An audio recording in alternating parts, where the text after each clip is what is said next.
अधिकारी आपल्या सोबत होते। पक्षाचं दिल्लीमध्ये असलेलं पार्लमेंटरी बोर्ड सन्माननीय पंतप्रधान नरेंद्रजी मोदी, अमित शाह, राष्ट्रीय अध्यक्ष जयप्रकाशजी नड्डा या सर्व संदर्भात नक्कीच योग्य निर्णय घेतील। पण जनसामान्य भारतीय जनता पार्टीच्या राज्यातल्या कार्यकर्त्यांची आणि बहुतांश आमदारांची नक्कीच इच्छा आहे की सन्माननीय देवेंद्रजी या राज्याचे मुख्यमंत्री बनावे आणि महाराष्ट्राला परत एकदा देशामध्ये एक नंबरचं राज्य बनवण्यासाठी त्यांच्या नेतृत्वामध्ये आम्ही कार्यक्षम राहू। आताच्या घडीची महत्त्वाची आणि मोठी बातमी आपण पाहत आहे। सीएम पदी फडणवीसांचं नाव निश्चित अशी सूत्रांची माहिती आहे आणि आज संध्याकाळपर्यंत त्यांचं नाव जाहीर होऊ शकतं अशी सूत्रांची माहिती मिळते आणि उद्या मुख्यमंत्री पदाचा शपथविधी सोहळा होऊ शकतो अशी माहिती सूत्रांकडून मिळते। महत्त्वाची आणि मोठी बातमी आपण या ठिकाणी पाहताय।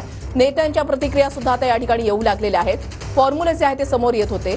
भाजप 2.5 वर्ष आणि शिंदे गटाला 2.5 वर्ष असं मुख्यमंत्रीपद दिलं जाऊ शकतं। दुसरा फॉर्म्युला होता तो म्हणजे 2-2-1 चा फॉर्म्युला, म्हणजे 2 वर्ष भाजप, 2 वर्ष शिंदे आणि 1 वर्ष अजित पवार गटाला मुख्यमंत्रीपद।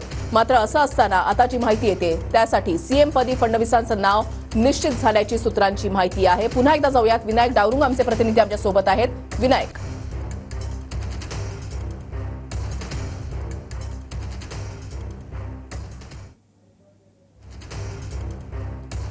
जे आहे ती होऊ शकते आणि उद्या हा शपथविधी सोहळा जो आहे तो पार पडेल अशी माहिती सूत्राकडून मिळते आहे। भाजपचा आपण जर पाहिलं तर भाजपची संख्याबळ जे आहे भाजपची संख्याबळ जे आहे ते आमदारांचं अधिक आहे आणि त्यामुळे भाजपच्या आमदारांचंच सुद्धा म्हणणं आहे की आता मात्र भाजपचाच मुख्यमंत्री जो आहे तो झाला पाहिजे आणि देवेंद्र फडणवीस एक प्रमुख चेहरा आहेत आणि त्यामुळे त्यांनाच मुख्यमंत्रीपदी बसवलं पाहिजे असं भाजप आमदारांचं किंवा पदाधिकारी नेत्यांचं सुद्धा म्हणणं आहे आणि त्यानुसारच यावरती शिक्कामोर्तब झाल्याची माहिती जी आहे ती सूत्रांकडून मिळालेली आपल्याला पाहायला मिळत आहेत। सागर बंगल्याबाहेर आता आपण जर पाहिलं तर अनेक नेते मंडळी जे आहेत या ठिकाणी येताना आपल्याला दिसून येत आहेत।